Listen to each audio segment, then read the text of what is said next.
बच्चों आज हम लोग जल के विद्युत अवघटन के बारे में जानेंगे। ठीक है, तो इसके लिए हमने एक क्या लिया है, बेल जार लिया है। इसमें एक कॉर्क से ये इलेक्ट्रोड, दो इलेक्ट्रोड जो है जुड़े हुए हैं। ठीक, एक स्टैंड हो गया है, एक बैटरी है, फ्लास्क में पानी है, क्रोकोडाइल पेन है। ठीक है, तो अब हम क्या करते हैं, सबसे पहले रेड वाले वायर को हम निगेटिव वाले पॉइंट से जोड़ दिया। ठीक है, और दूसरा ये रहा। ठीक है, अभी हमने इसको इसमें लगाया नहीं है। ठीक है, इसमें हमने पानी डाल दिया है। ठीक, अब बेटा जरा पास से देखो। ठीक है, तो बच्चों देखो, अभी हमने इसमें एक तरफ ये लगा दिया है और इस तरफ इसको जोड़ दिया है।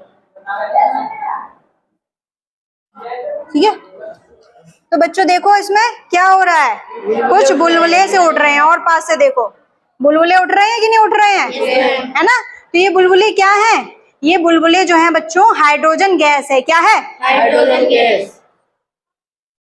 तो आपने अभी देखा ना क्या हुआ कि जैसे ही इस पिन को लगा दे रहे हैं, एक मिनट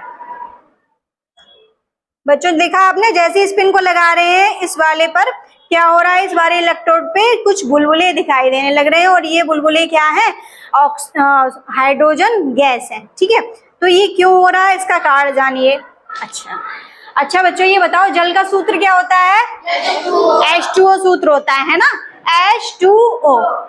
तो जल में हाइड्रोजन के 2 एटम होते हैं और ऑक्सीजन का होता है 1 एटम। ठीक, इसके साथ साथ आपको ये भी पता है कि हाइड्रोजन आयन यानी पॉजिटिव चार्ज होता है, ऑक्सीजन आयन यानी कि नेगेटिव चार्ज होता है। तो पॉजिटिव वाला किसकी तरफ भागेगा, नेगेटिव की तरफ भागेगा, और नेगेटिव वाला पॉजिटिव की तरफ भागेगा, है ना। ठीक, तो जब हम इस बैटरी के द्वारा, बैटरी में जो करंट है, ठीक है, उसको इस इलेक्ट्रोड के साथ कनेक्ट करते हैं तो क्या होता है, इस करंट के द्वारा जल का विद्युत अवघटन हो जाता है। अर्थात जल जो है वह हाइड्रोजन और ऑक्सीजन गैस में टूट जाता है। जैसे कि H2O लिखा है यहाँ पे, 2H2O, और ये टूटेगा 2H2 प्लस O2 में, यानी कि हाइड्रो, इस एरो का मतलब होता है हाइड्रोजन गैस और ऑक्सीजन गैस। ठीक है, यही हाइड्रोजन गैस जो है हमें यहाँ इलेक्ट्रोड पर बुलबुलों के रूप में दिखाई दे रही है ना, क्योंकि हाइड्रोजन जो है 2 एटम में है। ठीक, इस अर्थात इसकी मात्रा ज्यादा है और ये पॉजिटिव चार्ज है, इसीलिए नेगेटिव इलेक्ट्रोड पर ये बुलबुलों के रूप में क्या हो जा रही है, एकत्रित हो जा रही है। ये पॉजिटिव चार्ज है और नेगेटिव इलेक्ट्रोड पर क्या हो जा रही है, बुलबुलों के रूप में एकत्रित होती जा रही है और हमें दिखाई दे रही है हाइड्रोजन गैस। ठीक, ऑक्सीजन भी है, बट ऑक्सीजन है कम मात्रा में, है ना, और है नेगेटिव चार्ज।